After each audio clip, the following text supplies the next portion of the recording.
Hi, இது வந்து கலைச்சொற்களில் part 10 video. சான்டிமோனியஸ் அப்படின்னா போலி புனிதத்தன்மை. எல்லாத்துக்குமே நம்ம ஷார்ட்கட் வைக்க முடியாது. உங்களுக்கு தெரிஞ்சால் நீங்கள் கமெண்ட்டில் சொல்லுங்கள்.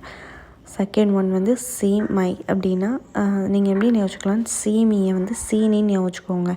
சீமி என்ன சொன்னேன், சீனி. அப்போ சீனி வந்து எப்படி இருக்கும், இனிமையாக இருக்கும். அப்போ இது வந்து இனிமையற்றது. என்ன சீனி இனிமையற்றதாக இருக்குது அப்படிங்கிற மாதிரி. அடுத்து யூஸ்லெஸ் அப்படின்னா யூஸ்னால் பயன், யூஸ்லெஸ்னால் பயனற்றது. அடுத்து க்ரீன் ஐடு அப்படின்னா வந்து அதாவது க்ரீன் ஐ அப்படின்னா கண் வைக்கிறாங்கன்னு சொல்லுவோம்ல, அதான் இப்போ அதுக்கு பேர் என்ன அர்த்தம், பொறாமை உணர்வு.